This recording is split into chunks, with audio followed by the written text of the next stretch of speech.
Si seulement il y avait une émission amusante et instructive sur la bande dessinée. Ça existe, Billy. Ah, mais vous sortez d'où? C'est Fréquence BD et c'est tout de suite. Oh.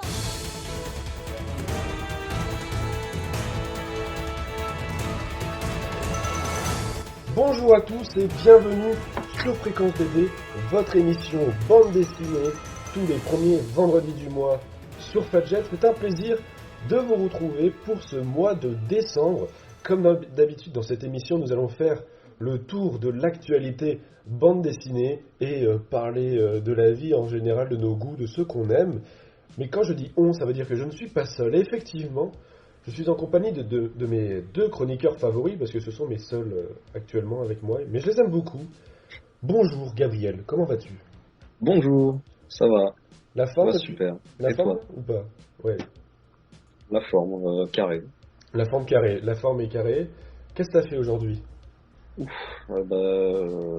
J'ai été faire un test Covid. Ah, et alors, est-ce qu'il est positif? Il est négatif. Bon, bah c'est déjà une bonne nouvelle, on commence sur une bonne nouvelle. Et Voilà. Contrairement à moi qui suis super positif. c'est vrai, tu es super positif, mais on ne ressent pas beaucoup. Nous avons également Marie qui est présente avec nous. Bonsoir Marie. Bonsoir Benjamin, bonsoir tout le monde. Alors, est-ce que toi aussi tu as fait un test Covid aujourd'hui? Ah non, pas du tout. Je n'ai pas besoin. D'accord, bon bah t'as passé au moins une bonne journée j'espère. Ça va, Aujourd'hui, tranquille. c'est une émission assez spéciale parce que c'est décembre. Décembre, c'est quoi? C'est Noël à la fin du mois. C'est aussi la nouvelle année. Au programme de cette émission, outre les sorties BD, vous aurez la chance de pouvoir écouter un reportage effectué à la Foire du Livre de Brive. Rappelez-vous, une émission de novembre, on avait discuté avec Emmanuel Dev, l'organisateur de la partie BD de cet événement. Est-ce que vous vous souvenez? Je pense que oui. Oui. Ils ont une mémoire incroyable. Oui, enfin, quand je disais vous, je pensais à vous deux, pas à ceux qui nous écoutent, parce qu'ils peuvent pas me répondre. Mais, Je te le dis parce que je sais, tu vois. ok, t'as des oreilles Je partout. vois. Donc, faites attention, Marie a des oreilles dans votre poste radio. Et donc, vous aurez accès à ce reportage. Et ensuite, nous allons parler de contes, de légendes, de Noël, du Saint-Nicolas, du chocolat ou je ne sais pas quoi, du vin chaud peut-être. Enfin bref, commençons tout de suite avec les sorties BD. Fréquence BD. Le 1er décembre est sortie une bande dessinée inspirée d'un jeu vidéo que vous connaissez sans doute, Far Cry. Vous connaissez? Oh. Ouais, Eh bien, Oui. est-ce que vous aimez Far Cry? Oui, assez. J'adore. Enfin, ça dépend lesquels. Oui, bon, ils se ressemblent un peu, mais bon voilà, Far Cry, hein, pour... Ah, il y en a quand même qui sont mieux que d'autres, mais C'est vrai, bah, pour résumer l'histoire, hein, j'ai pas beaucoup joué au Far Cry, mais il me semble que c'est à chaque fois, il y a des dealers, tu vas dans un pays, tu butes tout le monde et à la fin t'es content. Il y a des histoires comme ça. À peu C'est ça. près. Enfin bref, Far Pas Cry... totalement. Oui, pas totalement, mais à peu près.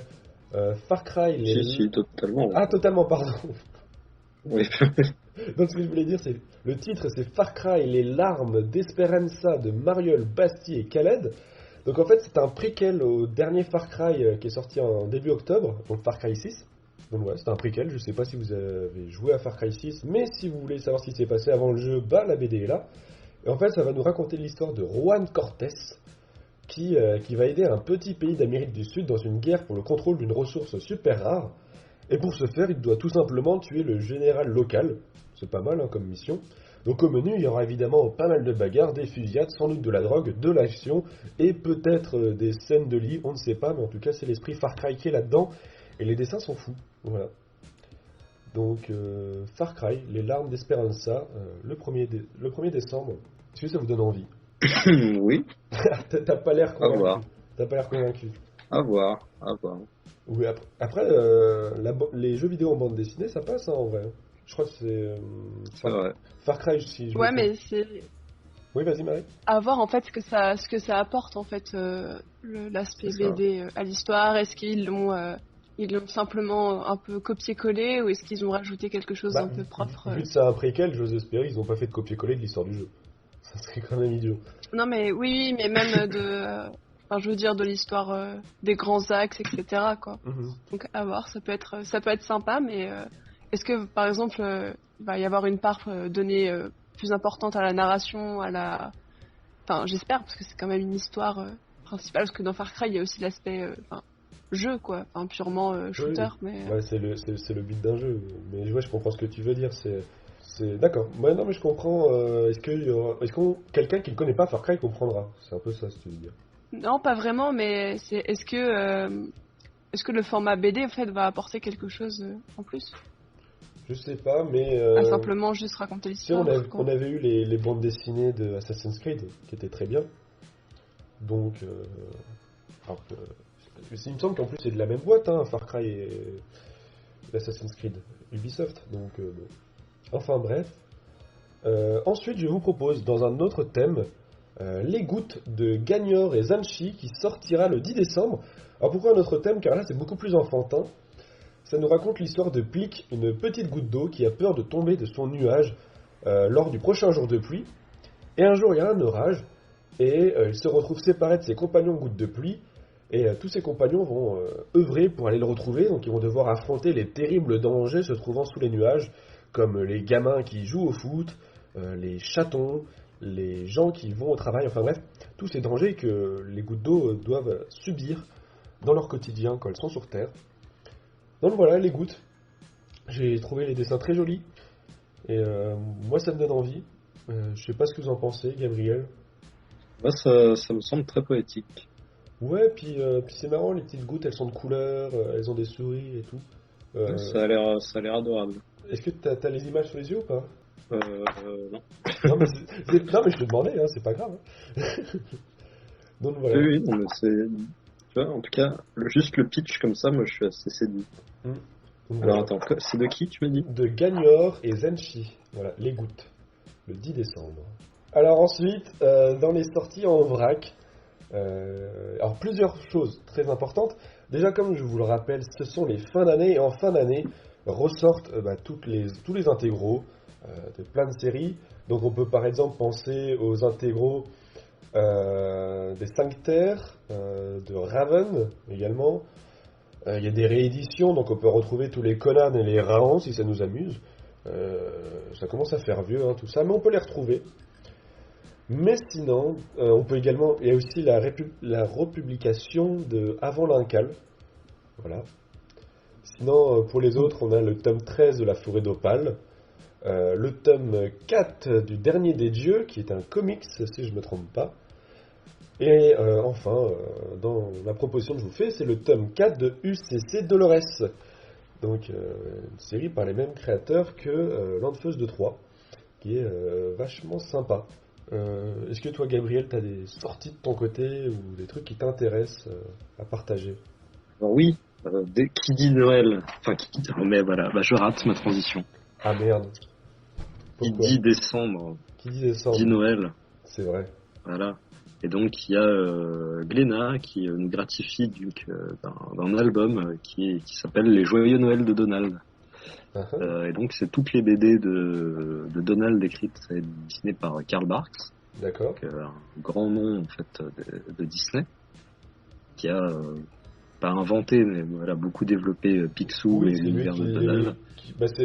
D'ailleurs, on connaît beaucoup les BD Donald grâce à lui, donc. Voilà, ouais, il leur a donné ses lettres de noblesse, quoi. C'est ça, et Leur donc lettre de noblesse. il republie tout de, rappelle-moi le nom De Karl Barks. de Karl Barks. Sur Noël. D'accord. Ça s'appelle Les Joyeux Noël de Donald. Donc toutes les De BD Karl Donald de Noël de Karl Barks. Voilà. C'est long à dire. C'est vrai, c'est pas facile. Hein. Mais c'est cool en plus Donald, je pense que c'est super drôle Donald. Donc je lis pas souvent mais j'aime bien. Ouais. Bah, pourquoi pas. Merci beaucoup d'avoir transmis ça. Et bah voilà, donc c'était les sorties bande dessinée. Je vois que Marie est occupée donc elle ne peut pas dire ce qu'elle pense. Ah non, non, pas du tout. Ah d'accord, moi je pensais que t'étais pas là. Bonjour. Ah non, je suis là, mais je ne veux pas faire des petits bruits parasites. Alors je coupe le D'accord, il micro. n'y a aucun problème. Mais du coup, moi aussi, j'ai vu une sortie BD. Alors si je me suis pas... Enfin, j'ai vu l'info passer. C'est aussi de Glénat. Et c'est télétravail, nouveau mode d'emploi. Bon voilà, j'ai vu ça passer. Je me suis dit que ça a l'air marrant. Et puis c'est pour un peu détourner l'actualité un peu morose avec la 5e vague et tout ce qui se trame. Donc voilà, c'est télétravail, nouveau mode d'emploi et c'est de Glénat. Et il me semble que que ça sort début du mois. Ou même que c'est déjà sorti Ça sort début du mois, ouais. au moment où vous écoutez Oui. cette émission. Ouais. Il me semble que ça sort le 1er ou le 2, je sais plus. Mais ça sort début du mois, en tout cas, sûr. Eh ben, merci beaucoup pour vos propositions. Moi, je vous propose maintenant d'écouter un petit peu de musique. Et alors, Gabriel, c'est toi qui as choisi ce que nous allons écouter, parce que vu qu'après, on va se retrouver à Brive pour un reportage, qu'est-ce que tu as choisi? Brive-la-Gaillarde. Bon, on entend cette ville dans peu de chansons. C'est vrai. Alors que pourtant, un Je très ne grand dirais pas. chanteur, un très grand chanteur est originaire de Brive-la-Gaillarde, hein, qui est Patrice Sébastien, n'oublions pas. Ah, oui, bon. Ouais, chacun ses refs. Hein. Et donc, qu'est-ce que tu nous as Bon, trouvé? en tout cas, il y a une chanson de Georges Brassens qui commence par Au marché de Brive-la-Gaillarde. Et donc, voilà, je pense que c'est de rigueur. Voilà. Il me semble. Petite chansonnette tout à fait légère. Et c'est plutôt marrant parce qu'à côté du marché de Brive-la-Gaillarde, il y a justement l'espace Georges Brassens. Donc tout est lié. Donc, Et ben voilà. tout comme quoi, la référence est là. Donc c'est parti pour Hécatombe de Georges Brassens sur Fréquence BD. Ne quittez pas, nous nous retrouvons juste après.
Alors, comme promis avant cette magnifique chanson de Georges Brassens qui parlait entre autres de Brive-la-Gaillarde, je vous propose un reportage effectué à la Foire du Livre qui s'est déroulé début novembre à la Brive-la-Gaillarde, justement.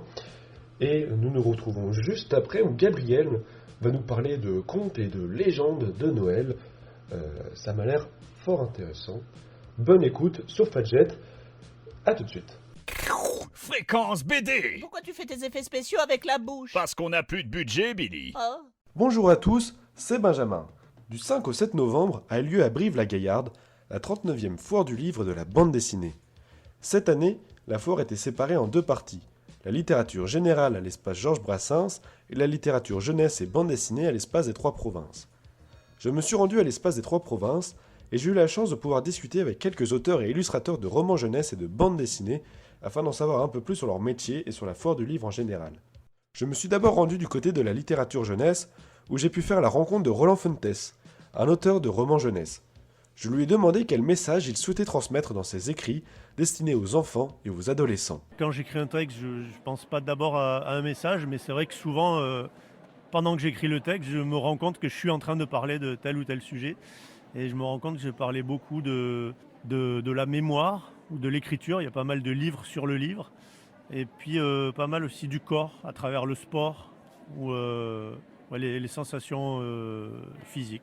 Quant à Gordon Zola, un auteur s'étant spécialisé dans le livre burlesque, pour lui, l'humour est une leçon de vie. Bon voilà, donc j'essaie de trouver un axe d'écriture toujours original, de voir une grille d'écriture complètement décalée, et d'avoir une vision plutôt humoristique du monde en réalité, et d'avoir, grâce à l'humour, de pouvoir faire réfléchir mais sans donner de leçons. C'est-à-dire que le second degré permet, contrairement au premier degré, permet de ne pas imposer une façon de penser, mais d'ouvrir des pistes de réflexion intéressantes sur tous les sujets possibles imaginables.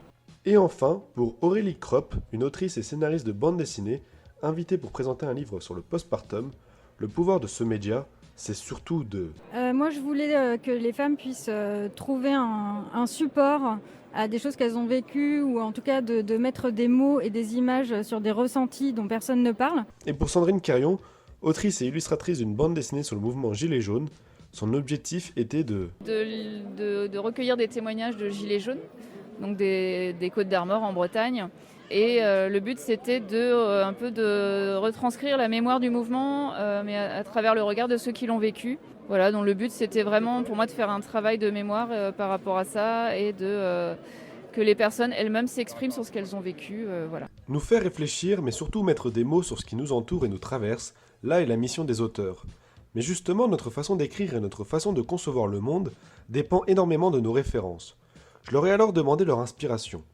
Pour Jean-David Morvan, scénariste de bande dessinée, son inspiration c'est le message des anciens avec la création d'une BD relatant l'histoire de Madeleine Riffaut durant la Seconde Guerre mondiale. Ce qui m'attire, c'est vraiment très varié. Je pense que c'est pour ça que j'ai fait autant de livres et autant de livres différents. J'ai vraiment fait dans tous les genres. Et là, pour Madeleine, c'est vraiment particulier parce que ça naît d'une rencontre. Et un jour, j'ai vu Madeleine Riffaut à la télé dans un documentaire qui s'appelle Résistante, justement au pluriel. Et en fait, je me suis dit, cette dame, c'est ma dernière chance de rencontrer des témoins de cette période. Donc, j'ai réussi à la contacter. Et puis, finalement, on a fait la bande dessinée ensemble. On est devenus vraiment amis. Ça fait 4 ans, mais j'étais encore chez elle il y a 2 jours. Il y a 2 nuits, on a passé la nuit à parler du Vietnam, de l'Algérie. J'ai également pu rencontrer une conteuse, Nanciette, qui souhaite faire découvrir la nature aux enfants via ses histoires. C'est tout naturel que ses inspirations y prennent racine. Mes inspirations, c'est la nature.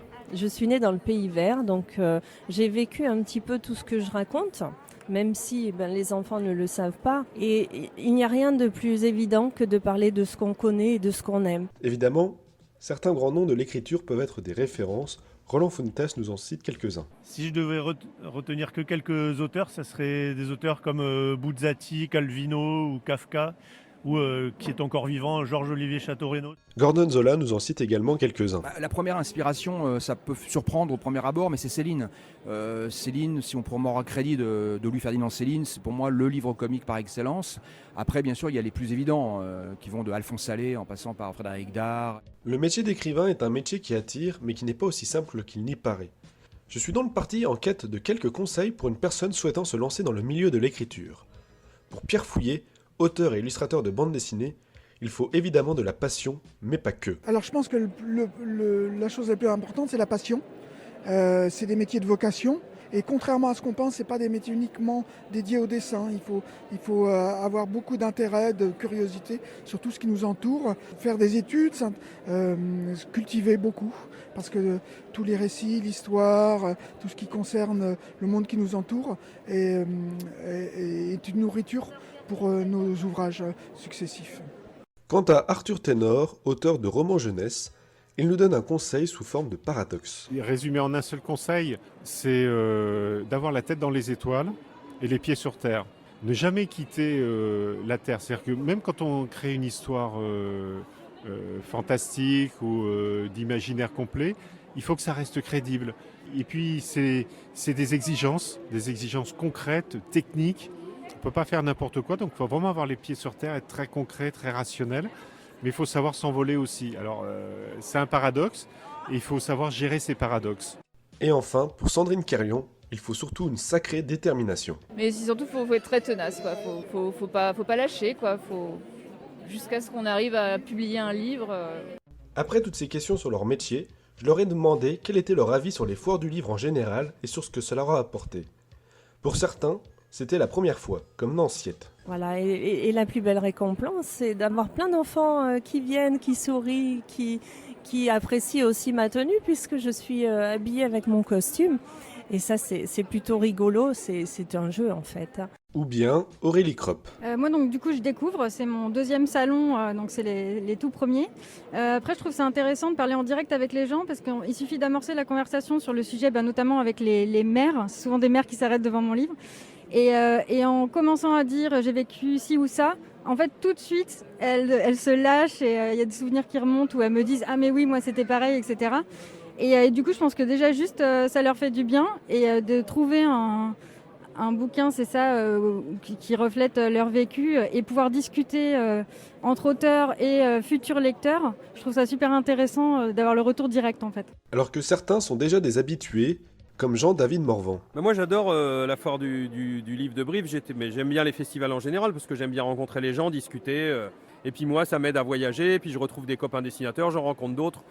Donc pour nous en tant que professionnels, c'est toujours des choses enrichissantes. Il y a pas mal de projets d'ailleurs qui naissent dans les festivals parce qu'on rencontre des autres auteurs avec qui on se dit un jour on ferait bien un truc ensemble, donc c'est toujours motivant. Évidemment, que serait une foire du livre sans les visiteurs ? J'ai pu en rencontrer quelques-uns qui nous donnent leur avis dessus, comme Emmanuel et Maëlle. Alors c'est un événement que j'apprécie beaucoup, c'est la 2e fois que je viens. Vraiment, moi j'adore l'univers du livre, donc je suis très contente d'être ici, de pouvoir parler des auteurs, les rencontrer, avoir des belles dédicaces. J'aime bien parce qu'il y a beaucoup de livres. Ou bien Olivier et Barbara. Alors nous sommes venus pour la bande dessinée, oui, nous avions repéré les auteurs que nous voulions voir à l'avance.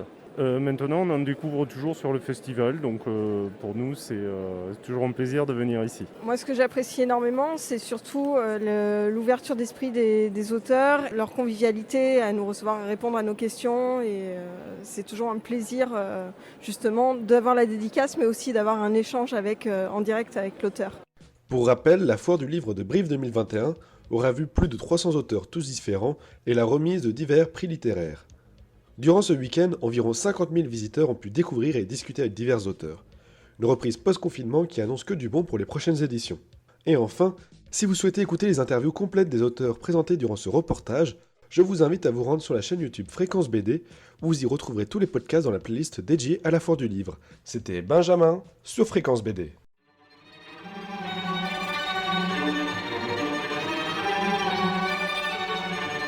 Life sucks and I never try suicide. Mine's fucked even more than I realize. Time's up, keep it moving when she arrives. If you ever heard what I heard in my mind, never try, you would cry, that's a lie, you would die. I don't wanna ever come down from a high, I am in the best seat. From time and the next breed, if you come at me directly, don't need no one to defend me. Souls in a place even I can't get to, don't fuck with the deadly. Moon waves in open seas, quick coasting overseas. Fuck those who don't believe, they will never wanna admit I'm the best here from the mere fact that I've got ovaries. It's a woman's world, so to speak, pussy you sour. Never giving credit where it's due, cause you don't like pussy in power. Venom.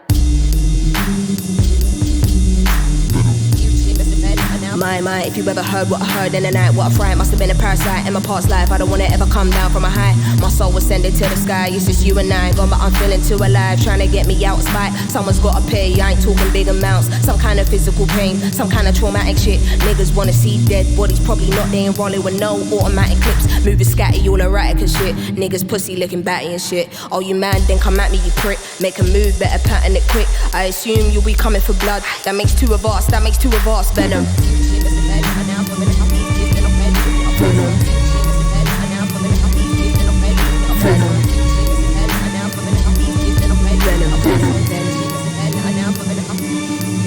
Nighttime to daylight, we roll trees, save lives and made minds that go deep. Oh, he wouldn't have guessed I'm so chill. Part of the day in the life you won't see. Part of the day in the life you can't be here for. It's the day in the life of OGs. Dealing with inner demons I won't leave. Not a word you will listen when my soul speaks. Down I go, so follow me, follow me, follow me. Actually don't follow me, nobody bother me. I'm a mess, honestly, fuck all your policies. They wanna keep me down and demolish me. Use me or fucking abolish me. I don't wanna hear no apologies. Or am I in my own head, can't tell. Any more psychotic to the death. When I dig deep, I can never find nothing left. It's a mystery, rage, nothing but rage. Can't figure out if I'm going insane. Ain't no doubt we'll be showing no mercy. So think twice if you wanna get blazed. Nothing ain't nice right here, no games. I don't wanna dart nobody in a flash. True is a stick up, hands in the air, put the money in the bag. All cash, Venom.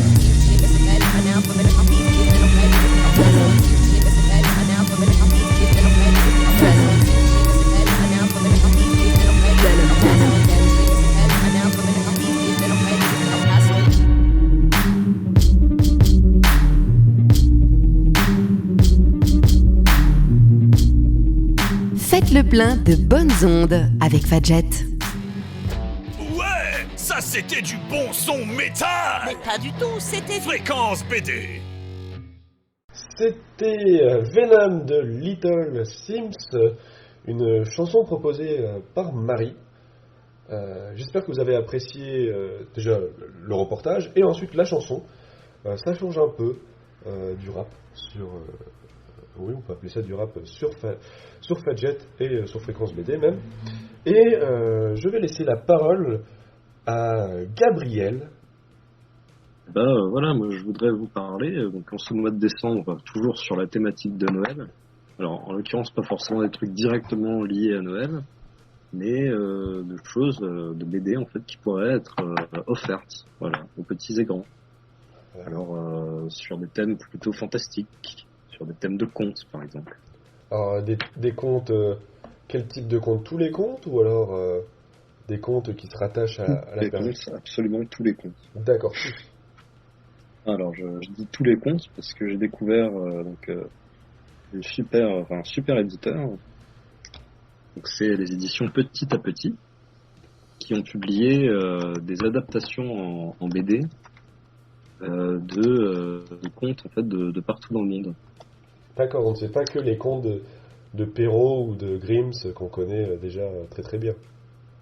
Voilà, c'est pour changer un petit peu, faire découvrir d'autres horizons. Donc, voilà, les contes asiatiques, les contes des pays celtes, contes yiddish, les contes africains, les contes arabes, les contes indiens, les contes inuits. Les contes en banque aussi ou pas? Oui, bien sûr. Ah, c'est blanc. Ah, il a fait mal ce blanc. Pourtant, c'était bien. Merci Marie. J'ai bien aimé, mais j'ai été tellement surpris que j'ai pas su comment réagir. C'est ça. Qu'est-ce qu'il me dit lui? Qu'est-ce qu'il me dit lui, il fou. Donc oui, beaucoup de contes. Donc n'hésitez pas à les offrir, voilà, à votre famille ou à vos amis, parce que les bons contes font les bons amis. Alors on va peut-être arrêter là parce qu'on va avoir des comptes à rendre sinon. Je pense que clairement, on a notre compte là, tu peux arrêter. C'est terrible. Ah, il se passe des choses. D'accord. D'ailleurs, vu que là je suis sur le site internet de la maison d'édition Petit à Petit, ils font également des biopics de célébrités de la pop et rock culture, genre Bob Marley, Queen, Prince, etc., etc. Donc ça peut être aussi une idée, tu vois, de... Eh oui. T'aimes bien Indochine? Bah tiens, je t'offre le biopic Indochine en BD. Parce que c'est bien les biopics. D'accord, donc petit à petit. Alors, je retourne sur tes contes, mais alors qu'est-ce qui t'avait attiré comme conte? Comment t'as découvert ça? Je cherchais tout simplement des bonnes adaptations de contes en BD. Ouais. Voilà, ce qui m'a séduit, c'est vraiment la spécificité du fait qu'il y ait des contes absolument partout qui sont édités chez eux. Mmh. Par exemple, les contes amérindiens, on les connaît très peu. Moi, j'en connais un, peut-être. Lequel? C'est pareil. Bon, c'est un conte avec un renard qui crée le monde. Bon. Ouais, non, effectivement, je ne le connaissais pas. Expliqué comme ça, c'est... Justement, bah, voilà. Moi, je suis un très mauvais conteur, je pourrais pas l'expliquer. Donc, si vous voulez, bah, voilà, discuter de belles histoires avec quelqu'un, ce sera plutôt vers ces BD-là qu'il faut se tourner. Non, et puis c'est bien, en plus ça change. Puis un conte, normalement, c'est quelque chose qu'on te lit, la vue de ça en BD, tu peux le lire toi-même. Donc c'est vachement bien. Moi, j'aime bien l'initiative de nous parler à nous. Ah, on peut te lire, on peut aussi te le lire, c'est aussi pour les enfants, il y a ce côté... Oui, bien sûr. On peut te lire une BD et te montrer les images ensuite, c'est aussi... généralement aussi, la BD, pour certains enfants, c'est un des premiers pas vers la lecture plus avancée, avec des livres, etc. Donc ça peut être aussi bien. Et le format conte, c'est parfait quoi, pour les enfants. Alors c'est justement très intéressant ce que tu dis quand tu dis c'est le premier pas vers la lecture, parce que au tout début j'avais vu ça, il y avait une exposition qui en parlait dans la ville de Tulle, comme quoi on y trouve des choses. Et c'était une exposition sur les origines de la bande dessinée. Et en fait ça racontait que au début on savait pas quoi faire de la bande dessinée. On a dit c'est cool, ça existe. Qu'est-ce qu'on en fait maintenant? Et les premières choses, les premières histoires qui ont été faites en bande dessinée, c'était tout simplement les réécritures des contes de Grimm, des contes de Perrault. Donc, des trucs où on savait que ça allait fonctionner parce que tu sais, c'était nouveau, alors fallait pas trop chambouler les gens. Et en fait, il y a eu énormément de reprises, de ces contes en bande dessinée, tellement que en fait, au début de la bande dessinée, il n'y avait que des contes. C'est qu'après qu'on s'est dit, mais attends, c'est un peu con de faire que ça, et ils ont fait autre chose. Mais vraiment, au début, c'était que des contes, et ça permettait justement de faire en sorte de rajeunir des œuvres, et de faire en sorte que les enfants lisent. Il y avait déjà les réacs à l'époque qui disaient, oh là là, c'est n'importe quoi, les enfants lisent de la BD au lieu de lire des livres. Ça a changé maintenant. Mais ce que tu me dis, ça me fait vraiment penser au fait que, en fait, les contes, dans les premières éditions dans lesquelles ils sont sortis, il y avait déjà des illustrations. Par exemple, les très fameuses illustrations, alors je sais plus qui les a fait, mais de Alice au Pays des Merveilles, où c'était le texte et l'image étaient vraiment compris ensemble quasiment, et dans plein d'autres contes. Voilà, mais les illustrations, je crois pas que ce soit de lui. Mais en tout cas, voilà, et du coup, John Trenniel. quelque part, tu vois, c'est pas... Pardon, voilà. excuse-moi, John c'est pas si nouveau, en fait, d'avoir associé les contes à la bande dessinée. Parce qu'il y avait déjà, en fait, ce rapprochement-là quasiment dès l'origine, quoi. Oui, non, mais bien sûr, mais voilà, j'avais vu que je voulais faire le mec érudit qui allait en exposition, tu vois, et qui apprenait des choses. Qu'est-ce que tu voulais rajouter d'autre, Gabriel? Excuse-nous. J'aimerais bien vous parler, excuse-moi, d'une autre adaptation. En l'occurrence, c'est l'adaptation d'une légende arthurienne. D'accord, donc ça, c'est pas du monde, ça. C'est Perceval. Perceval. C'est d'une partie du monde. Oui, c'est vrai. Donc c'est la BD Perceval de Anne-Caroline Pandolfo. Et alors, qu'est-ce qu'elle a de spécial? Édition Le Lombard. Elle est magnifique. Alors là, comme ça, c'est pas très radiophonique de le dire. C'est vrai que là, c'est compliqué. C'est une BD qui arrive à parfaitement retransmettre le côté à la fois merveilleux, poétique et mystique de la légende arthurienne, et en même temps son côté violent quand même. Parce qu'il y a des combats, il y a des personnages qui meurent, et l'atmosphère de cette BD est vraiment très particulière. Elle est assez sombre, et en même temps les couleurs sont chatoyantes et le dessin est un peu naïf. Et donc voilà, ça a vraiment été un coup de cœur pour moi cette BD, et je pense que à l'occasion des fêtes, ça peut être très bien. Mais alors, Perceval, rappelle-nous, à part chercher le Graal, il a fait quoi? Il a sauvé des princesses. Alors, à la base, ce qui est intéressant dans la légende de Perceval, c'est que c'est pas un chevalier qui a toujours été chevalier. Dans la légende, sa mère vit en ermite, et donc avec Perceval, parce que son père, à lui, était un chevalier et est mort au combat. Du coup, sa mère veut pas qu'il vienne chevalier. Et lui, par contre, une fois qu'il découvre des chevaliers, il a qu'une seule envie, c'est de le devenir. Donc déjà, il y a un petit côté tragique là-dedans, quoi, très dramatique, quoi. Et donc, c'est un sauvageon. Et donc, en fait, dans la BD, tu suis son introduction à la cour du roi Arthur, à quel point il est beaucoup plus pur que les autres chevaliers. Mais voilà, aussi à quel point il n'hésite pas à verser le sang pour des causes qu'il croit justes, etc. D'accord, et finalement, est-ce qu'il va mourir comme son père, ou alors c'est du spoil? Ce sera du spoil. Mais est-ce qu'on peut dire que c'est du spoil vu la vieillesse du truc? Non, mais alors, la BD s'arrête pas à la vraie fin de la légende arthurienne. D'accord. En fait, c'est un peu Perceval Origins. C'est pas mal. À la fin, il part chercher le Graal. Ok, donc c'est vraiment le préquel à la quête du Graal de Perceval. Voilà, c'est ça. Mais par contre, tu vois une scène qui est très célèbre, c'est que en fait, le Graal passe littéralement devant lui et il ne le reconnaît pas. Ça, c'est très marrant. Bon, Alexandre Astier, on a fait un truc très drôle dans Kaamelott. Oui, j'ai vu quand je tapais Perceval sur internet, je voyais que Kaamelott, donc j'étais un peu perdu. Voilà. Mais c'est qui déjà le chevalier qui avait réussi à attraper le Graal? Je crois que c'est Galahad. Je sais plus du tout. Tu sais, toi, Marie? Ah non, je sais pas. Bon, c'est pas grave. On va dire c'est Galahad, vu qu'on ne sait pas tout des chevaliers de la table ronde. Du moins, si Galad, c'est pas le fils de Perceval. Enfin, j'en sais rien, c'est compliqué en plus. Ouais, et ça va, il y a les légendes des dieux grecs qui sont encore plus compliquées sur les descendances. Donc, c'est sûr. avec Zeus. Là, voilà. Mais oui.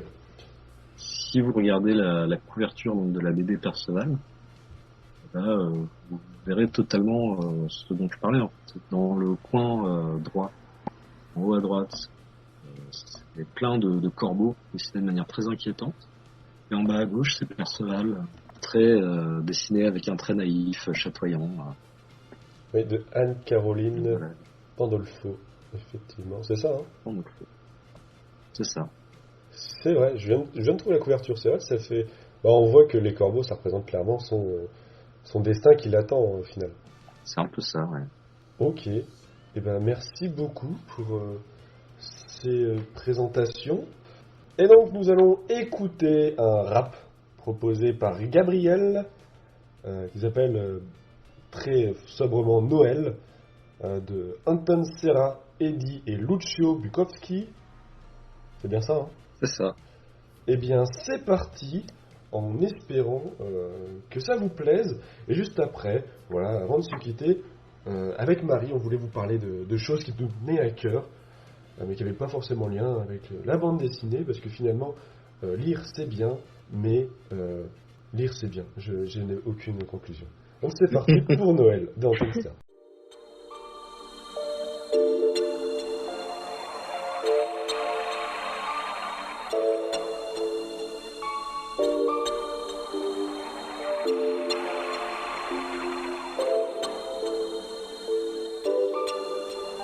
Noël, y'a que chez les gens que je trouve ça sympa, chez moi c'est une date que je ne sens pas saper. Moi le moral pour le 25, je suis pas surpris, sapé. Pour balayer le passé, épine du sapin, ça passe. Oui ça passe, ça casse les couilles, mais casse l'antienne, ça tasse. De vieux dossiers, faire bonne figure et à la tienne, la tasse. On l'a tous bu, repu, espongé de tapas. On n'a pas attendu minuit pour que l'horloge s'attarde. Engueulade des guirlandes, 12 entages d'Irlande et des punchlines en A-cap. À table, rien que ça balance pas mal. Des litanies embrumées d'une épaisse fumée de camel. Bordel et compagnie, j'aurais mieux fait de décamper. Pêcher le poisson pané à l'hôtel Campanile. Du vin chaud sans cannelle, crise de foie sous la canine. Packaging foireux comme champagne en canette. Loin de la manette, méga drive. Des parfums de mandarine et sans le savoir, on fait un drame. À deux doigts de péter un câble. Petit papa en VRP, commercial, plein de faux merci. Que tes cadeaux accompagnent. Sois heureux de ce qu'on t'amène. Apprécie la vie, le compte ta mère. Comme le paillement, le spleen contamine. Sape surtout pas le bêtisier que t'es fantôme.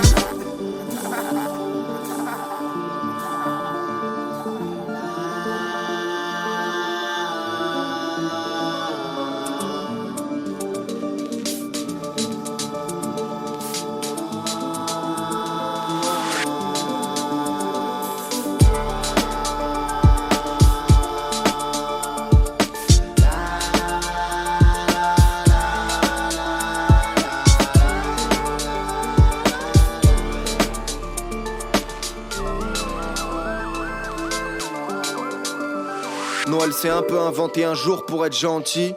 Pourtant je t'aime, c'est plus beau en chuchotant. Mais c'est mieux que rien, mieux que rester chez toi. Oui monsieur, vive les traditions déjantées.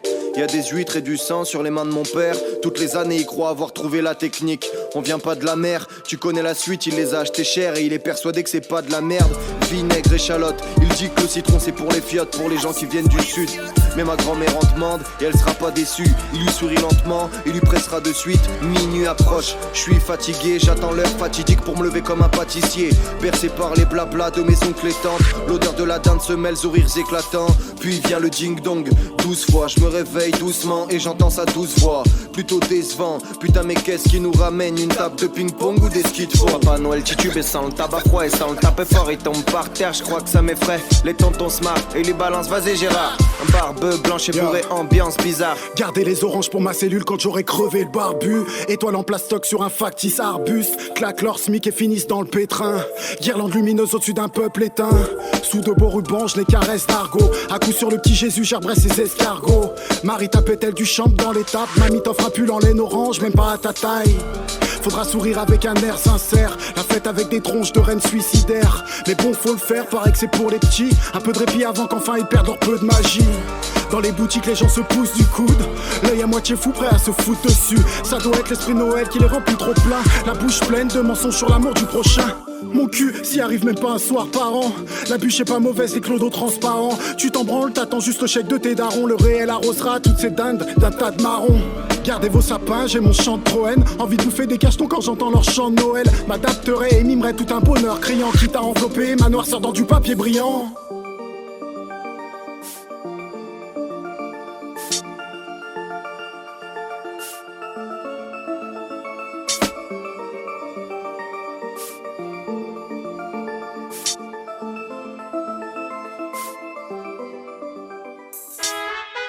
Et tout de suite, c'est l'heure de Fréquence BD. Olé, hola. De retour sur Fréquence BD, votre émission bande dessinée sur Fadjet. J'espère que vous avez apprécié ce rap d'Anton Serra, Eddy et Lucio Bukowski du nom de Noël. Tu peux juste te dire chanson si tu veux. Chanson. Je vois que ça t'écorche un peu. Le rap? Non, pas du tout, ça m'écorche pas du tout. Non mais en fait, j'aime bien la façon dont tu le dis en roulant le R, là, comme justement. Non mais en fait, ça me fait rire parce que je me dis qu'il y a les jingles où il y a Bob Lennon qui parle de métal, tu sais, alors qu'on balance que du rap. C'est vrai qu'on met de la chanson française et du rap. C'est vrai, je vais lui demander qu'il fasse une imitation de Brassens. Écoutez, il n'y a pas de souci. Moi, ouais, très bien. Sinon, moi, j'ai des sons de métal, donc la prochaine fois... D'accord, on fera ça en l'honneur de notre jingle. Moi aussi, j'ai des sons de métal, en fait. D'accord, ok, bon bah écoutez... Ah bah voilà, parfait. Donc j'espère que tu es prêt, Benjamin. Je suis prêt, je n'aime pas beaucoup le métal, mais je suis prêt. Je peux en enregistrer 3 minutes. non, il commence, ça y est, c'est fini. Là, avant de faire partir... Vous avez compris. Non mais pose tes instruments, Gabriel. Okay. Alors Marie, on voulait parler, il me semble, si je dis pas de Gabriel. Marie, si je dis pas de bêtises, on voulait parler du Saint-Nicolas. Donc oui, avec nous, on voulait parler un peu d'une légende un peu locale, celle du Saint-Nicolas, quoique qui n'est pas si locale que ça. Moi, dans l'Est, quoi. Voilà, et moi oui, voilà, dans l'Est. Et j'ai vu passer une BD qui sort justement sur cette légende. Elle sort du coup aux éditions du Roc. Et en fait, le but c'est un peu dans ce que proposait tout à l'heure Gabriel, mais là le but c'est donc de revisiter la légende, le conte. Et donc le crayon, on va dire, est donné à 40 dessinateurs pour qu'ils révisent un peu à leur sauce cette légende. Donc voilà, j'ai vu quelques plans. J'aime pas du tout la couverture. Elle est vraiment pas ouf, mais sinon ça a l'air sympa. Et voilà, et du coup au final avec Benjamin on se posait la question de quel est le rapport que Chroniqueur avait avec le Saint-Nicolas. Alors très bonne question. Toi Gabriel, c'est quoi ton lien avec le Saint-Nicolas, saint patron des écoliers? Pour moi c'est évidemment le pain d'épices, évidemment. Comme beaucoup d'enfants. Ah oui, alors je viens de voir la BD, la couverture est horrible. Alors c'est quoi le deuxième titre? Oui, elle est vraiment pas ouf. Elle est vraiment laide. Ouais, c'est vraiment pas ouf. C'est de Saint-Nicolas et c'est des éditions du Roc. Mais j'ai vu des autres... là, sur leur site aux éditions, il n'y a pas ce que j'ai vu sur Internet. Mais il y avait, en fait, ils reprenaient un peu des styles, genre Picasso, genre les impressionnistes et tout. Et du coup, c'était assez marrant de voir la légende transposée dans d'autres styles. Je trouve ça super sympa. Mais la couverture est pas quelque chose. Je la trouve pas, vous pouvez me l'envoyer s'il vous plaît? C'est juste pour moi. Okay. En attendant, du coup, donc toi c'est le pain d'épices, Gabriel. Bah oui, parce que comme beaucoup d'enfants, moi je connaissais la légende, le conte, c'est une légende, voilà, sur le saint qui a fait revivre des enfants qui étaient morts, tués par un boucher. Mais bon, pour moi c'était juste une fête parmi d'autres, et notamment donc, marquée par le pain d'épices. Donc toi t'étais là pour la bouffe en fait. Totalement. Mais c'est vrai que c'est bon, tu vois, je suis revenu il y a quelques temps en Lorraine, Et là, je me suis dit, est-ce que le pain d'épices est déjà dispo? Parce qu'on n'était pas au mois de décembre à ce moment-là. Et oui, il y était le pain d'épices. Et ben je peux te dire que c'est vrai que ça fait du bien, finalement, de manger ce pain d'épices du Saint-Nicolas. Totalement. Mais à la cantine, en fait, quand il y avait le jour du pain d'épices, c'était incroyable. Ah, oui. C'est vrai, même si le pain d'épices... Tout le monde avait sa petite image du Saint-Nicolas. Ouais, voilà. Tu faisais très attention à l'enlever, pour pas que ça colle. Enfin, pour pas que ça t'arrache. Justement, t'essayais de la coller sur le pain d'épices de tes potes, parce que comme ça, ils le mangeaient, c'était marrant. Alors, on n'a pas eu les mêmes pains d'épices, ou les mêmes potes. On n'a pas eu la même enfance. C'est parce que tu harcelais tes petits camarades. C'est ça, elle les suivait avec l'autocollant du Saint-Nicolas. Elle disait, prends-le. En pensant que c'était un poisson d'avril, mais en fait, non. C'est ça. C'est juste l'image du Saint-Nicolas. Moi, mon lien avec le Saint-Nicolas, il est simple. En fait, j'avais ma grand-mère qui habitait dans la merveilleuse ville de Saint-Nicolas. Ce qui fait que lors du défilé, on allait à Saint-Nicolas voir le Saint-Nicolas. Et je crois que Marie, t'as aussi une histoire là-dessus. Oui, exactement. Et c'était toujours fun de dire je vais voir le Saint-Nicolas. Alors, il lançait des bonbons. Moi, j'en avais jamais. Mais alors, toi, Marie, t'avais une technique pour en avoir? Alors, donc pareil, exactement comme toi, je me rendais à Saint-Nicolas-de-Port pour aller voir le défilé du Saint-Nicolas. Il y avait des barrages et j'arrivais à passer en dessous des barrages pour récupérer les crémas qui étaient par terre. Et je me suis fait salement engueuler par mes parents parce que c'était super dangereux, il y avait les voitures et tout. Et en fait, moi, je voulais vraiment récupérer en mode Fort Boyard les bonbons tombés par terre. Quelque part, c'est aussi un lien à la bouffe, du coup. C'est pas le pain d'épices, c'est les bonbons, mais... C'est vrai. Après, c'est aussi un moment où il y a plein de sucreries, donc c'est normal qu'on parle énormément de nourriture. Et justement, grâce à Fadjet, il y a 2 ans de ça, on avait pu avoir sur le plateau, peut-être que certains qui écoutent l'émission s'en souviennent, lors d'une matinale, on avait pu interviewer, c'était un mercredi matin, le Saint-Nicolas, le mec qui est sur les chars dans le défilé de Nancy. Waouh. Bah non, mais tu veux dire le vrai. Ou le vrai Saint-Nicolas. Mais celui qui est dans le... Oui, calme-toi par contre, Benjamin. Non mais, quand je dis le mec qui est sur le défilé, je dis le mec parce que... news, c'est pas acceptable ici. Je dis le mec parce que c'est mon pote, tu vois, le Saint-Nicolas maintenant. On a fait les courses en coup. Il est sympa, en vrai. En vrai, il est très sympa. Et alors, je vous dirai pas son deuxième métier pour pas griller sa couverture, mais c'est un homme très sympa. Et il avait, vous savez, les pâtes de fruits avec lui, il y en avait plein et tout, j'étais content. Et donc j'ai pu réaliser mon rêve de gosse ce jour-là, car j'ai pu tenir la crosse du Saint-Nicolas. Oh là là. Tu vois, jalouse, hein. Je suis un peu jalouse, c'est vrai. Voilà, mais donc voilà, ça c'est mon lien avec le Saint-Nicolas. C'est les bonbons que j'ai pas eu et le fait d'avoir pu l'interviewer justement après toutes ces années à le voir au loin.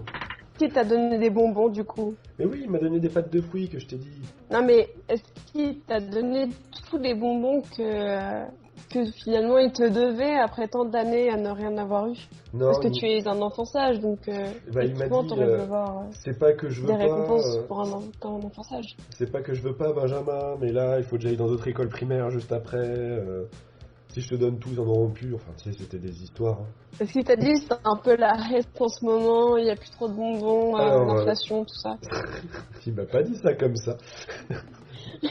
Il m'a juste dit que c'était compliqué de se promener avec son âne dans Nancy, c'est tout. Après, le reste... Ah ouais, rien n'est fait pour les ânes à Nancy. Ouais, rien que pour les horodateurs. Les horodateurs. C'est sacrés écolos qui nous mettent des pistes cyclables, mais pas des pistes pour les ânes quand même. C'est vrai. Mais bon, c'est peut-être pour ça que le Saint-Nicolas il a eu du mal à avancer ces derniers temps, je ne sais pas. Alors, est-ce que tu peux juste redonner le nom de cette bande dessinée sur 40 auteurs qui dessinent le Saint-Nicolas? Alors, tout simplement, c'est Saint-Nicolas. C'est des éditions du Roc. Et voilà, c'est disponible depuis le début novembre. Et c'est quand Fréquence BD? On est en plein dedans, Billy. Ah. Ok, parfait. Saint-Nicolas aux éditions du Roc, donc 40 auteurs qui dessinent le Saint-Nicolas. Et vous, quel est votre lien avec le Saint-Nicolas? Ou est-ce que vous allez toujours voir son défilé? Dites-le nous. Comment vous pouvez nous le dire? Vous pouvez nous le dire sur le compte Instagram de Fréquence BD qui est tenu par Gabriel, n'est-ce pas? C'est ça. Vous pouvez y aller, il est tenu à jour de temps en temps et vous y retrouverez diverses informations sur l'émission en elle-même. De plus, vous pouvez également retrouver toutes les rediffusions de Fréquence BD sur chaîne YouTube de Fréquence BD. ainsi que toutes les interviews du reportage que vous avez pu écouter en début d'émission. Et il me semble qu'on est bon, n'est-ce pas? Eh ben, il me semble aussi. Donc j'imagine qu'on va qu'on va se retrouver le 7 janvier 2022. Est-ce que vous voyez déjà en 2022? Mais pas du tout. C'est passé vite. Alors, de quoi sera teinté 2022? Est-ce qu'il y aura un nouvel arc du Covid? Est-ce que nous allons avoir des nouveautés folles dans Fréquence BD? Est-ce que Marie aura son train? Que nous allons grande question. C'est vrai. Est-ce que nous allons repasser en direct? Nous ne le savons pas. Mais voilà, donc on se retrouvera le vendredi 7 janvier. Alors personnellement, moi je vous souhaite des bonnes vacances. Enfin des bonnes fêtes de Noël plutôt. De bonnes fêtes de fin d'année, de bonnes vacances, du repos, des cadeaux, ce genre de choses. Et en tout cas, de très bonnes fêtes. C'est ça. Et à l'année prochaine. À l'année prochaine sur Fadjet. Et on se retrouve en 2022. Allez, salut. Ne pleure pas, Billy. Fréquence BD revient le mois prochain avec toujours plus de BD, des invités encore plus puissants et des animateurs toujours aussi politiquement neutre afin de s'assurer une sécurité de l'emploi. excentriques, Billy. Et c'est tous les premiers vendredis du mois.